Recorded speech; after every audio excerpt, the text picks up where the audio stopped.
All right. Hey, everybody. Welcome to today's episode. We're super excited to be here with you today, as always, because we just love doing this podcast. And today we are talking about 10 tips for treadmill running because we know that here in the Northern Hemisphere, it's winter. And while we in Florida are very much enjoying this winter weather, a lot of people are finding themselves in extreme cold temperatures and needing to spend more time on the treadmill, and then vice versa, right? In the Southern Hemisphere, a lot of people are dealing with extreme temperatures of heat in summertime and are also spending some more time on the treadmill than they do normally as well, I would say that's probably more of the category we would fall into, just not in January. Right, not in January, but Yeah. Sometimes it's a little too hot for us, so a treadmill is the safer of the options. Sometimes it gets a little cold, and you can deal with some cold, but sometimes icy conditions is just, it's not productive to go out and run. Be like, oh, I'm going to tough it out and go outside and run. If you're just running down icy, slick roads, you're just setting yourself up for injury on that and probably not getting the best benefit out of your run in the first place. Yeah, exactly. So we have gotten a lot of questions about treadmill running lately, both inside of the academy with our coaching members in our group coaching program, in our one-on-one coaching program, and over on Instagram where people like to send us lots of questions. There's just a lot of questions surrounding how to properly run on the treadmill. What are tips for treadmill running? I'm finding myself needing to run on the treadmill more often. How do I make that work best? Is it okay to do a lot of runs on the treadmill? Is it okay a lot? Yeah. We get that one a lot. Yeah. So today we want to break it down for you guys. We've got 10 tips so that you can make the most of your treadmill running. And before we jump into that, understand that treadmill running is fantastic. Like if you have access to a treadmill, number one, consider yourself blessed and lucky because if you think about where you are in the world, the fact that you're even listening to this podcast right now on some sort of phone or portable device, and if you even have the first world problem of should I run on a treadmill today, just take a moment and express some gratitude for the life that you live. And like, that's one of the things that I try to always bring into my life is like, sometimes we have these problems that we think are such big deals. And when we like, just take a step back for a second and be like, wow, thank God I have this issue, or thank God I'm asking this question. Like, what is that telling me about the things that I have access to in my life that are causing this quote unquote problem or that are causing me to ask this question? So just a little reminder to say thank you for even the opportunity or the option to run on a treadmill. So before we jump into some of the tips that we have here for you guys, we want to address one of the biggest questions that we get, which is it okay to do my training on a treadmill? Yes.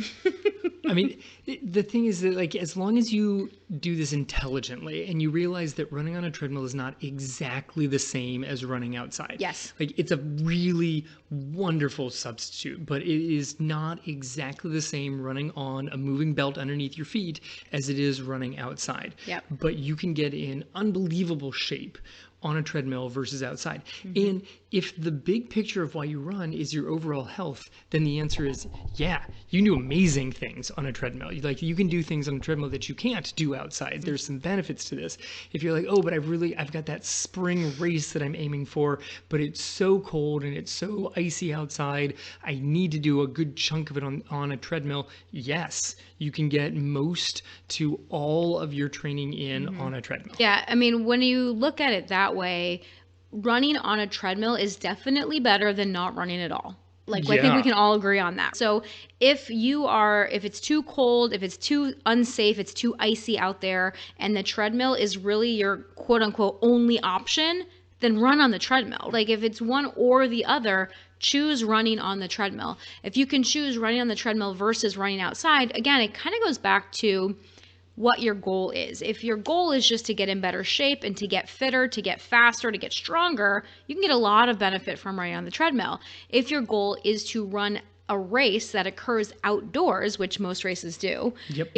I'm sure there's probably some sort of like crazy race on a treadmill that you can There are find, right? there are world records of like the marathon Yeah. on a treadmill, but Yeah. it kind of is. Can you run the treadmill at 12.0 for a marathon? Yeah, So yeah. there's a lot of ties at the Oh, fastest. that's true because treadmills can only go so fast. Yeah. So most of us are running races outdoors. So if you are planning on racing outdoors, you do need to do some of your training outdoors. I should say you should do some of your training outdoors. It's helpful. It would be very, very helpful for you to experience running outdoors. But even while running outdoors, while training for an outdoor race, you can definitely still incorporate treadmill running into that. There's nothing wrong with treadmill running.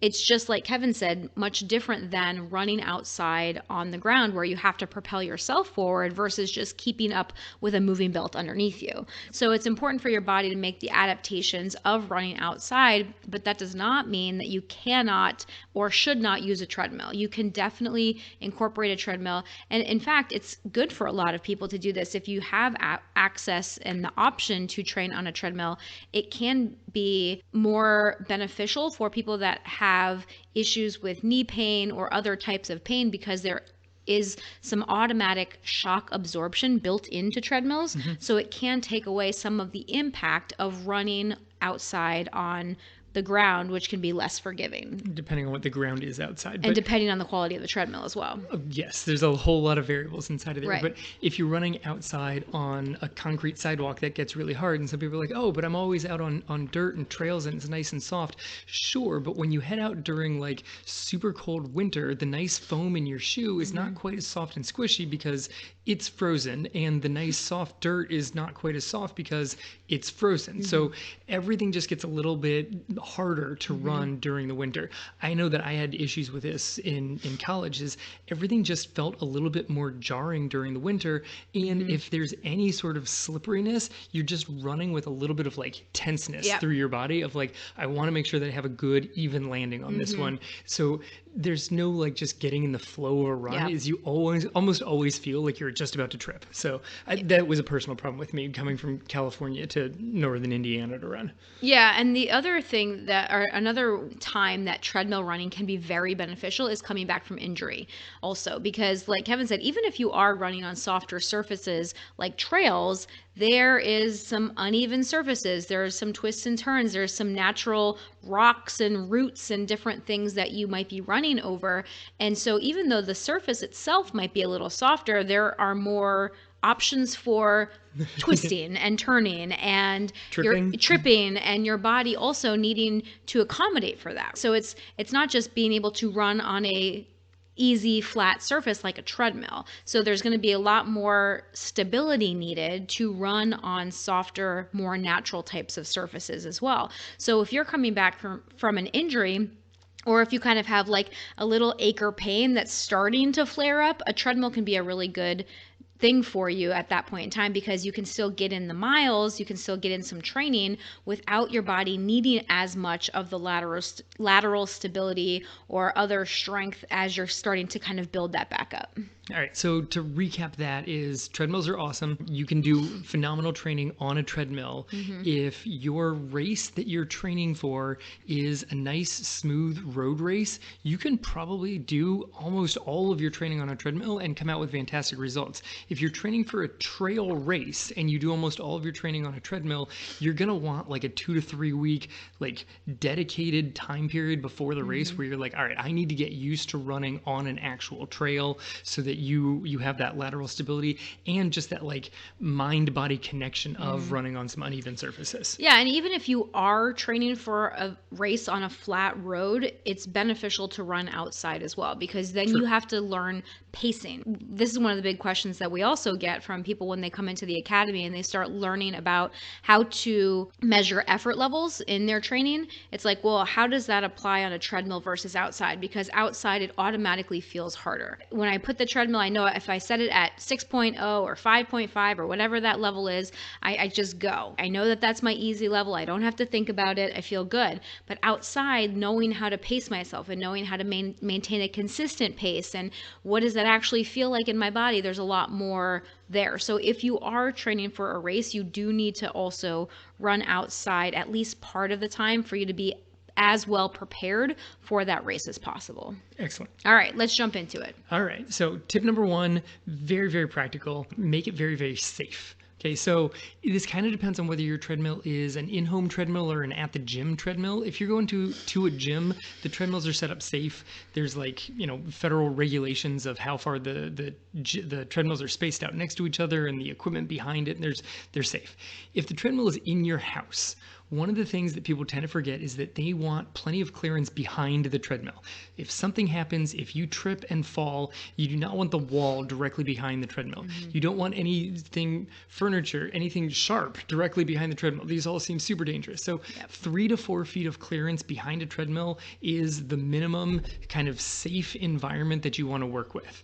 The other thing that you want to take care of is making sure that the area around the treadmill is clean and clear. Like blankets, animals, kids' toys, all of these things could get pulled underneath a moving belt. They could destroy your treadmill. They can become projectiles flying through the room.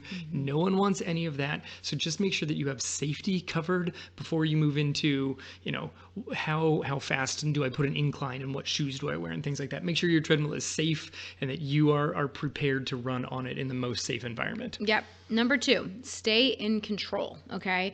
A lot of people want to push the pace on a treadmill because it's like, I wonder how fast I could get it to. Like, what number could I get it to? I always loved this when I first started running. It can be fun.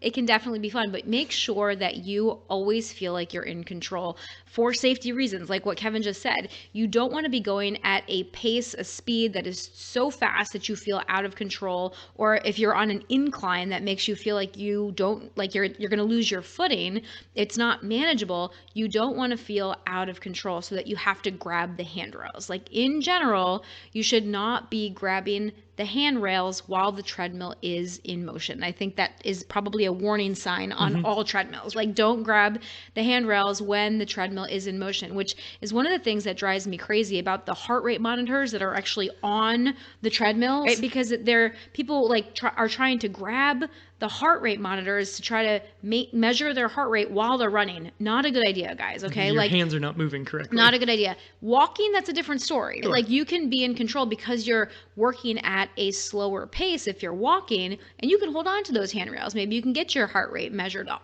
if you're doing like interval workouts on the treadmill. You can get your heart rate during the breaks when you're walking. Fine. Don't grab the treadmill, the handrails while you're running. Yeah, it's really awkward form to try and grab the treadmills, to try and grab the handrails, to grab the sides, the front.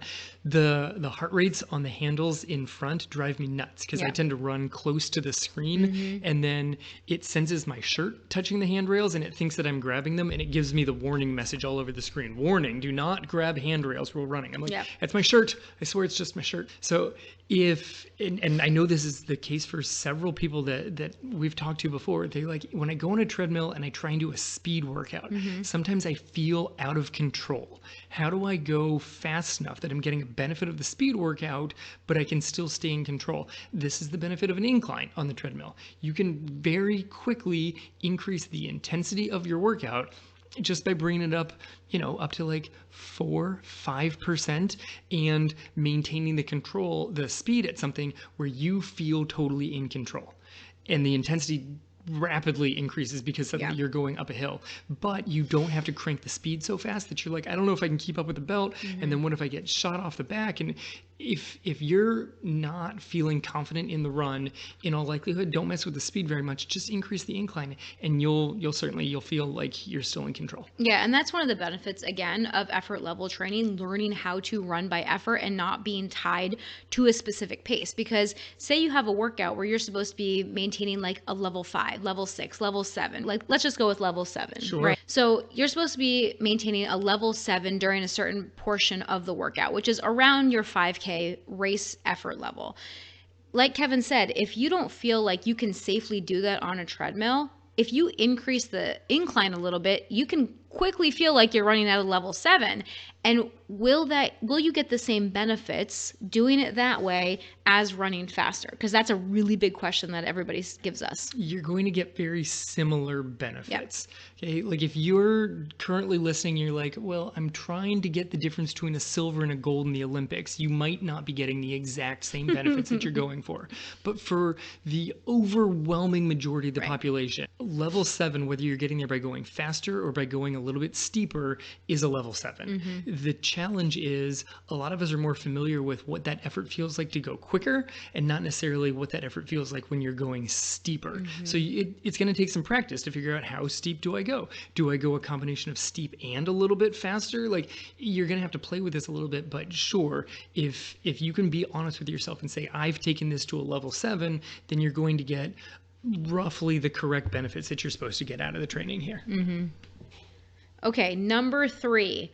Should you put your treadmill on an incline? There's a lot of articles out there or blogs or maybe other podcasts that you've listened to. There's this information floating out there that if you run on a treadmill, you need to do all of your running with a 1% incline to accommodate wind resistance. I'm sure everybody well, maybe not everybody, but people have probably heard that before. So what does the research say about this? It says yes and no, and sometimes maybe. Like, I considered always great. I considered not even putting this question in here, but I know so many people. We have to address this. It has to be covered. Right. But the thing is that there is quality research on all sides. Yep. Like, if you try to dive Welcome to science. And try and dive into the issue. Rabbit hole of Google on this topic, and you're going to find quality research on both sides. Yep. I've got a book on this. You can go back to like Daniel's running formula. He insists that as soon as you start running, that because you're on a treadmill and there's no air resistance against you,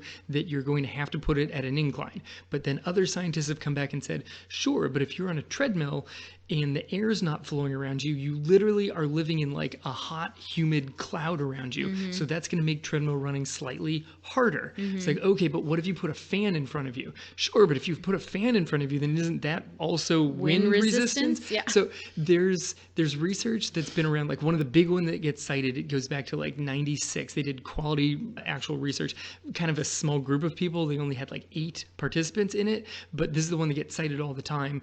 Their conclusion was, when running as slow as 6.5 miles per hour, that you should put it up to a 1% incline. Other research has followed that, more recent research that suggests that this quote-unquote rule that people have been going around for a long time, that you really only need to put it on an incline when you get up to like 10 miles per hour, which for most of the rest of the world is something like 16 kilometers an hour. That's pretty quick. Most people aren't running that fast on a treadmill. Right. And then there's some people that tried to really narrow this down. They said if you're between 8 and 11 miles per hour, that you're up to 1%. And if you're even faster than that, then you need to get even steeper. In order to accommodate wind resistance. In order to accommodate wind resistance. Yeah. They suggest that as long as you're not like, here's the thing, of the heat cloud that sort of forms around you, if you're in a poorly ventilated garage on your treadmill, I think that issue comes up a lot. Yeah.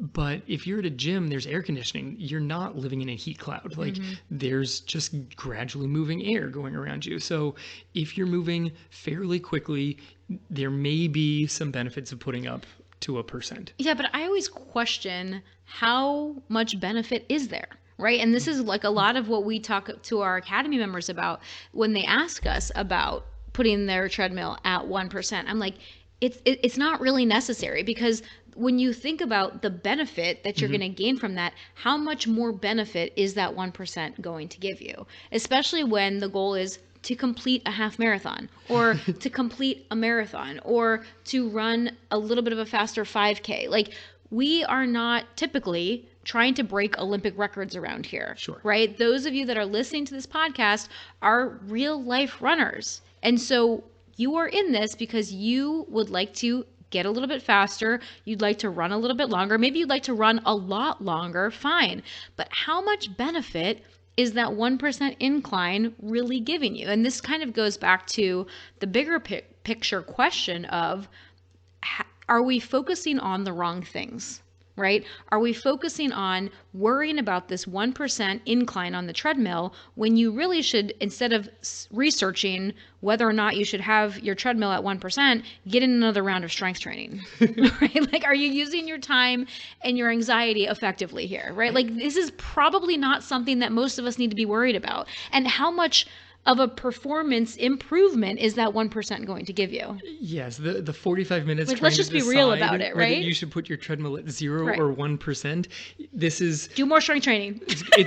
it's quite literally the definition of chasing the final 1%. Like, that's Yes. actually what it is. And that's my point. Where most people ignore the 99% of things that would, Exactly. like, the lower hanging fruit.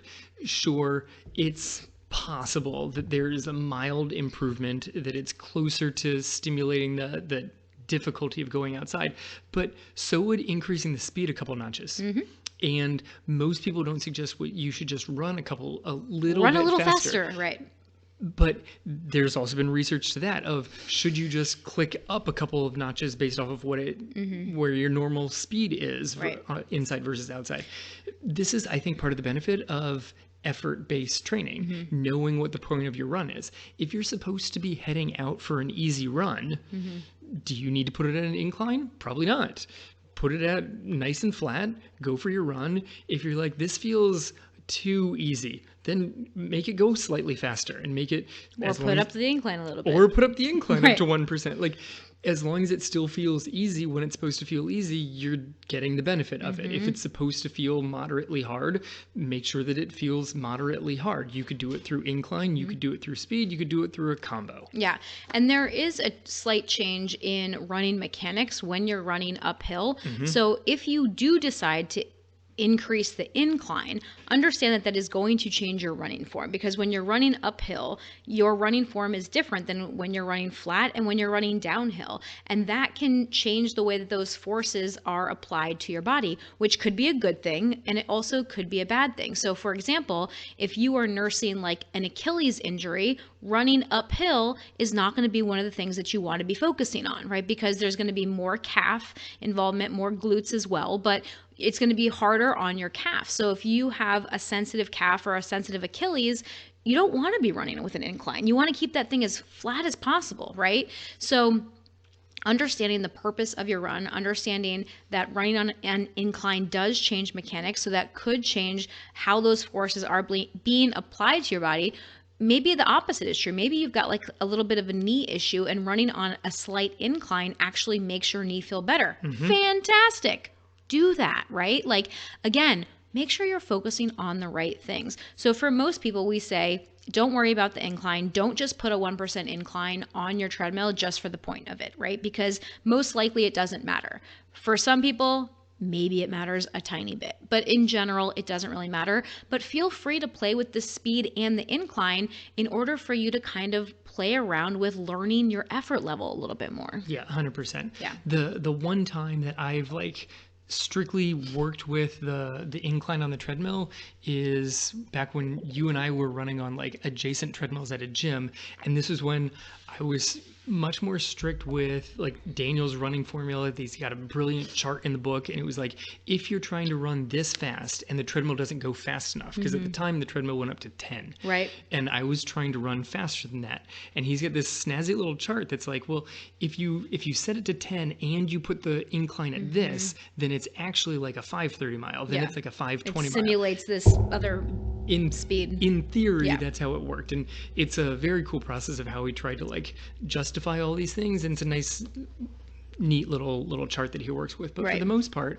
you're right. What we tell almost every person who comes to us Right. is just run it flat. Yeah. If you're running a 10-minute mile, 11-minute mile, 12-minute mile, it does not matter. No. If you're running a 7, 8, 9-minute mile, probably still doesn't matter. If you're running 5 or 6, maybe it matters a little bit. Might matter a It little might bit. matter a little bit. Or like Kevin said, if that treadmill doesn't go fast enough for you, if you are so fast that you are outrunning the speed on the treadmill, then adding that incline can make your workouts a little bit harder and give you some more benefit. Right.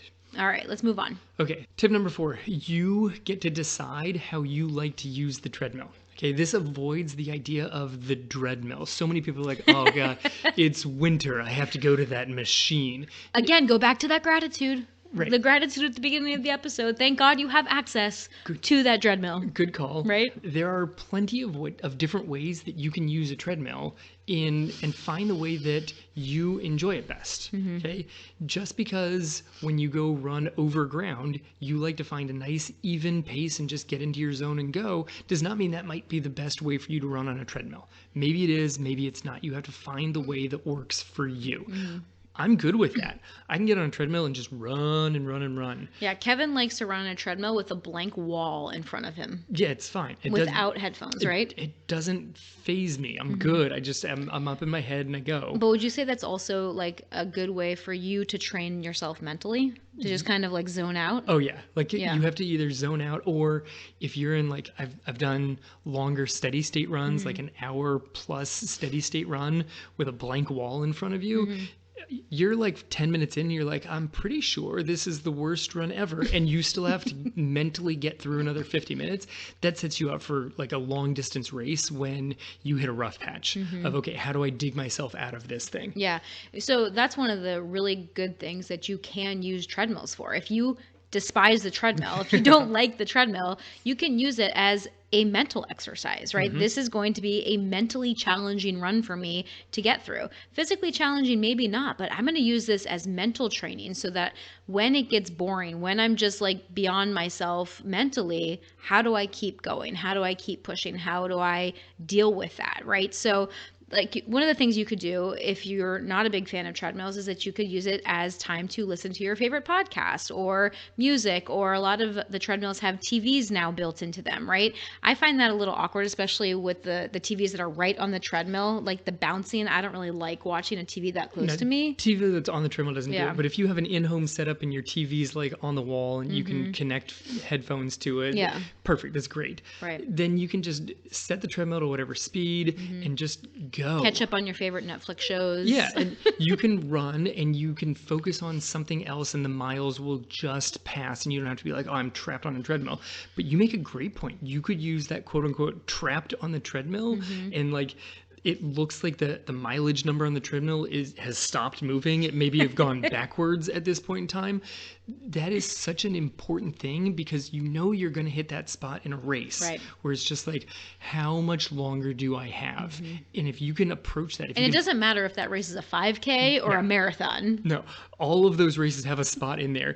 Sometimes races have multiple spots in there, but they're all in there somewhere. So if you can practice that in running, if the treadmill gives you the opportunity to practice that, that's wonderful. Yeah, what a gift. Yeah, that's a treadmill gift. Yeah, exactly. So another thing that you can do too, if you're maybe not the biggest fan of just boring one speed on the treadmill staring at a wall, is that you could play with it a little bit. Like you can decide, all right, you know what, I'm not going to just do, say, just a one pace easy run on the treadmill. You can play with the speeds and the inclines within moderation, right? Like when you're running outside, there's likely going to be some small varieties during your run. Like I know like on one of my typical runs, I run, and obviously we're in Florida, it's very flat here, but there's some of my runs, right, where we have to run over a bridge to get over the Intracoastal, and like a couple things, right, where it kind of, we joke around that there's this one point as we're running along the beach that there's a slight incline. Yeah, I mean, it's not much, brutal. but we call it the mountain. It's not at all. It's a and like 5-foot climb. everyone else in the world would probably make fun of us. But there is just that natural, ups and downs on your normal run. So you can do that same thing on a treadmill as well. Yeah, I mean, it prevents you from having to just stay at the same exact thing. There is some benefit of being able to mix it up a little bit, go up and then go flat again. And now I'm going to put it at 6.0 and now just 6.1. Like it doesn't have to be crazy changes. When you're out running, you most likely do not run exactly the same speed per mile down to the second. And on a treadmill, you do. You have to.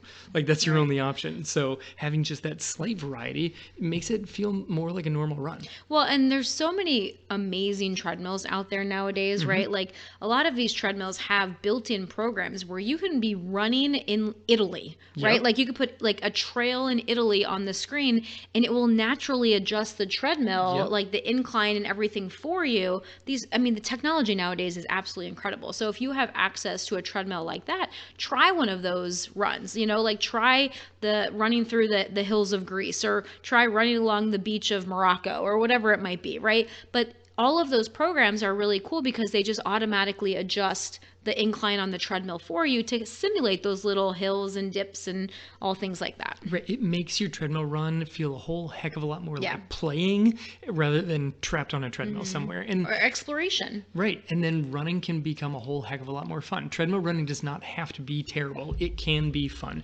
And I find it fun to stare at the white wall in front of me, but you may find it fun to, tour wherever else in the world you'd like to go. Yep. Or other planets. On Zwift, you go off to other, literally other places. Oh, So that's fun.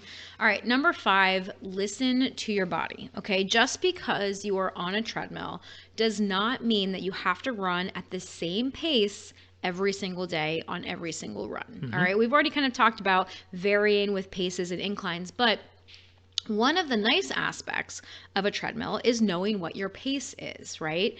But the problem that we see a lot of people experiencing is that they get stuck at that pace and they start judging themselves if they need to go slower, and they don't actually listen to their body. They decide, something tells them at some point in time on one random run that 6.0 is my easy pace. Yep. Right? That's my easy pace. And like, we've got people that ask us this all the time, especially like when they're brand new to effort level training. They're like, but what's my easy pace? And I'm like, I don't know. I Like, don't know. how do you feel? Right? So one of the mistakes that people make when running on a treadmill is not being willing to adjust that pace on the days that they're not feeling so great. Because you all know, like we all know as runners, we've got days that we feel great. And we have days that we feel not so great, right? So if you are feeling not so great, you might need to slow down, and you need to stop judging yourself for that, all right?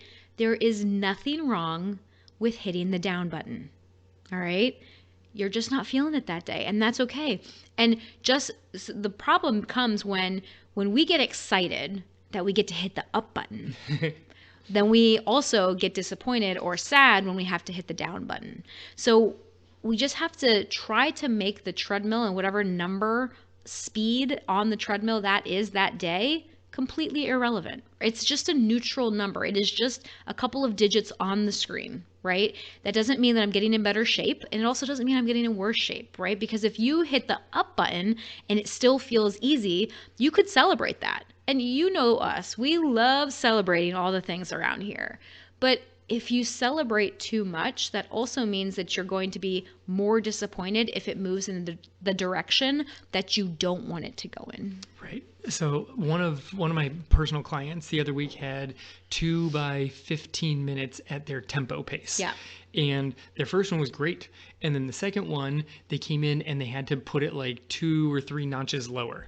And like, that's what they put in the comments is I wasn't feeling it on the second one. It felt like it was harder than it was supposed to be. So I slowed it down a little bit. It was like, that's phenomenal. Awesome. Because so many people are like, well, I calculated my tempo pace. I'm on a treadmill, so I should be able to just hit that pace. Really? Because every workout you've ever had outside, you manage to just perfectly hit the pace? That's not how it goes. Listen to yourself and be like, oh, I'm not feeling great today. That second round is probably going to slow down just a little bit. Yeah, it's really important to honor yourself and honor your effort level and still listen to your body even when you're on the treadmill. Don't let that pace on the treadmill, that number on the treadmill dictate how you think you should or should not feel. Right. The treadmill's not in charge. You are. Yeah, exactly. All right. Number 6, mobility is important before and after the treadmill. Okay. When you're on the treadmill, you're pretty much just going one direction without a lot of twists and turns, without a lot of fluctuations in the surface, right? Like you would even just when you're outside on a run on the road, right? It's a very uniform nature of the treadmill. So there's less range of motion that's naturally happening, Yeah, right? Like your body's just naturally not responding to as much in the environment. Right. Even if you're running down like a flat sidewalk, Yeah. every once in a while there's going to be a stick on the sidewalk, and you'll be like, ooh, if I step on that stick, it's going to pop up and hit me on the side of the leg. That doesn't happen on a treadmill. Like you get the least motion when running on a treadmill. You become remarkably efficient. Yeah, because sometimes if you're running, there's like a crack in the sidewalk. You have to Sure. stutter step a little bit to make sure you jump over it and clear it. Like there's just, no matter how smooth it is where you're running outside, there's going to be something that provides variety every once in a while. Or you'll just get distracted by something and your body just sort of changes the way that it's going. Even when you just turn your head. Sure. Like when you turn your head, different muscles activate in your body. You turn your head on a treadmill, I get the slight sensation that I'm going to be shot off the back. Whoa. So, oh God, I'm flying. So I always like Wait, wall, straight ahead. I'm looking forward. Like depends on the speed. Like if I'm at a lower speed, I'll look around, but at a faster speed, I try not to look around very much.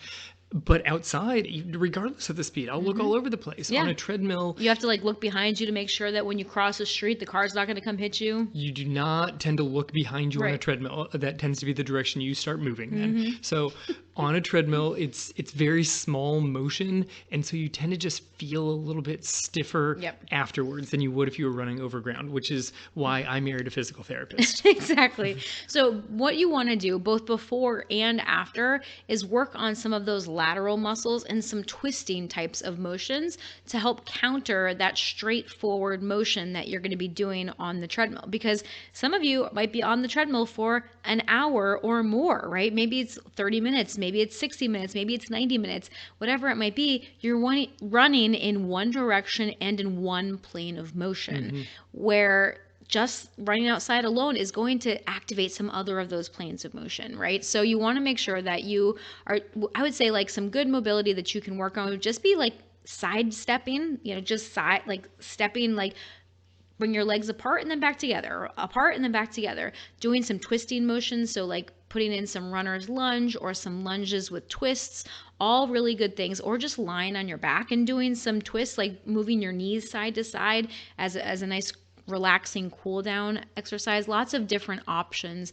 that you can do. And if you want some exercise options, make sure that you're following us on Instagram, because we are posting some different exercises, strength exercises, mobility exercises over on Instagram as well. And I'm going to be beefing that up on YouTube also. So Excellent. Follow us at Real Life Runners on your favorite social media platform. Any chance Angie can get to do a little runner's lunge, especially runner's lunge with a Runners, twist. it's my favorite. Okay. And if you're not doing it, there's a reason it's my favorite. Not only because it feels good in my body, because it hits so many of the things that we need as runners. Like there's another physical therapist on Instagram that I follow, and she calls it the world's greatest stretch. So it's not just me. Runner's lunge with twist? Yes. It's A twisting runner's lunge or a twisting warrior. Some people call it the twisting warrior. There's lots of different names for it. Twisting runner's lunge to me is one of the best stretches and mobility exercises that you can do. Yeah, and if it feels super, super uncomfortable, you probably should be spending some more time doing it. Yeah.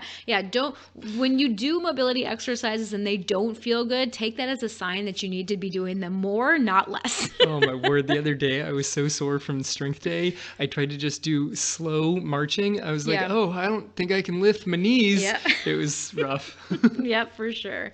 All right, number 7, practice fueling. Treadmills are a great opportunity for you to practice fueling because you don't have to carry it with you on a run. Yeah, you also, like, if you're trying to figure out, okay, what fueling am I going to do for my like long distance race? I got a half marathon, I got a marathon, I need to fuel on the run. You need to find times to practice this during your training. And you don't have to always practice fueling on your long run. Like sometimes people get caught up in that of like, well, why would I fuel on my other runs? Right. So that you can practice. Testing. Like one, you should be fueling all the time. Make sure that you're always getting in enough fuel into your body. Yep. But if you have a shorter run and you fuel right at the start of it, you're maybe like on a mile in, 5 minutes in, like whatever it is, or even just before it starts, and then you take in the fuel, you can check right then, how does my body respond to this over a short period of time? That way you don't blow your long run testing out new things that it doesn't Yep. work for you. But if you're on a treadmill and it doesn't go well, you just stop and go to the bathroom. Yes. Like, you're not suddenly going to be like 3 miles into an out and back run and you're like, oh, I still have 3 miles before I'm back to my house. You're not going to be off in the middle of the woods somewhere. Yep. You're on a treadmill. Just hit the end button, and now you're done with your run for the day. It's a great way to try out new nutrition. Yeah, especially if you have a sensitive stomach, right? Like if you know that in general you have a hard time finding fuel that works with your body, and if you tend to have a sensitive stomach, having a treadmill that's close to a bathroom is a fantastic tool, right? And it's a great way for you to test out these new types of fueling strategies for you before you go outside, before you go out on the long run, right? Like try them out on the shorter treadmill runs, then take them with you on the long runs when you kind of prove them a little bit. Right. And just because it works on a treadmill does not mean it's going to work outside. True. Because there are also heat and humidity. Yes, I was going to say and- temperature differences. Things that work on an air-conditioned treadmill That's will true. not necessarily work if it's a billion degrees outside and you're trying to run, because that it just messes with your digestion. But it's still a good option, and it's still a way to look at a treadmill and see a positive within that of, hey, I can safely try out a new fueling option. Yep. All right. Number 8, treadmills are a great time to work on your form. Okay, if you're at a gym, treadmills are often set up by a mirror. So it gives you this sort of like chance in real time to look at yourself running and say, hey, this arm is swinging a little funny, or that leg kicks out to the side, and try and change it as you're going. Now, as we've covered before on running form, you don't have to spend your entire run trying to mess with your running form. Right. That's going to be super, super annoying. We actually suggest not doing that. Yeah, but it can give you a chance to say, all right, for the next 5 minutes or so, I'm going to legitimately watch myself in the mirror and see if I can make my arms look a little bit more symmetric, if I can make my legs, not flare out to the side, or whatever the different form is. Yeah, for sure. The other thing you can do too is film yourself while you're on the treadmill. You can set up your camera or your phone, right? Like behind the treadmill. You can set it up on this, like having a side angle too. Those are the two angles that I typically like to see when I ask runners for their treadmill videos. Is I like to see one angle from the side and then one angle from behind. And then you can stop and you can watch those videos later afterwards and analyze them. Another thing that you can do as well is you can see how you fatigue over time also, and how your running form changes with time. So you can both see just kind of how your form is at the beginning of the run, during the middle of the run, and then also at the end of the run. And that's one of the benefits of filming, so that you can kind of see how that all shakes down throughout the course of the run. God, it'd just be such a fascinating video just to watch yourself from behind on a treadmill for an hour straight. It's the benefit of like the speed, control on videos. Yeah. Like you because you just like fast forward to different parts of the video. You're not going to sit there and watch you run for the next single hour. Step. No, it's like if you know that you have a 45-minute run, you like see how you look in the first 5 minutes, you see how you look around the 20-minute mark, and then you can check and see again at like the 40-minute mark, right? Like you can choose a couple of different points. Excellent. You don't have to watch the whole video. Could you imagine if like in slow motion. I came home one day and just saw Kevin watching himself run on his phone. And then I'd figure out how to connect it up to the big TV and everything. That'd be great. All right. All right, number 9. Our 9th tip is a gym trick that I figured out when I was back in high school. A lot of gyms limit you to 30 minutes on a treadmill. Do they? I thought it was like 60. It varies gym to gym. Yeah. It varies on how crowded it is. I thought most of them were 60 minutes. All right, so the gym that I went to back when I was still living in California with my parents, it was a 30-minute time limit on the treadmill. Okay. So I would do my warm-up and then get off of the treadmill and go, do like leg swings somewhere, and then get back on the treadmill. And as soon as I was ready to start my workout, the time was started back at 0. So now I had 30 minutes before anybody starts looking at me like, how much time does he have left? Because like there's the low tech way of doing it, of just put a towel over your screen so no one can see how much time you've been going on. Right. But you know that the guy with the towel over his screen is cheating. So Maybe he just doesn't want to see the number. Okay, but I put a towel over my screen just because I don't want to like stare at the number the whole time. I know, but it's good mental training if the number's staring back at you. I don't like that. We've already covered that. But if you, No, thank you. if you reset it before you start your speed session so that it starts at 0, you get an extra like 10 minutes in there without someone trying to kick you off of the treadmill. Yeah, but then you run the risk of not having a treadmill available too. Like if you get off the treadmill and there's like people waiting, Well, yeah, I mean, you run the risk. you got to be careful about making sure there's not too many people waiting. But Hedge your bets, everyone. Hedge your bets. it's a minor tip. I wanted to throw that because I've literally been compiling treadmill tips since I was like 15. So that's what I All got right. for you. And number 10, we touched on this a little bit earlier, but treadmills are great tools to help you recover from an injury, okay? You can play with the treadmill or the incline, you can play with the speed. There's a lot of different things that you can do. So just number 1, the shock absorption itself helps to reduce the impact on your body when you are recovering from an injury. They have amazing treadmills now. If you have the luck of experiencing an Alter G treadmill where they can actually change the number or the amount of body weight that you are experiencing during your run. Like they have zero gravity treadmills where they put this whole thing around you, this whole contraption around you to actually take away some of your body weight and modulate how much of your body weight is going through your legs onto the treadmill. It's amazing. The Alter Gs are pretty cool. You kind Yeah. of like step into a giant balloon that blows up underneath you. But they've designed like a harness. Yep. I mean, you'd have to be in some sort of, I'm assuming, Like with physical the bungee therapy cords. office somewhere that They're very expensive. it's got to be super expensive and all this Well, stuff. and there's some like PT offices that will sell you time on the Alter G now. Nice. Like, so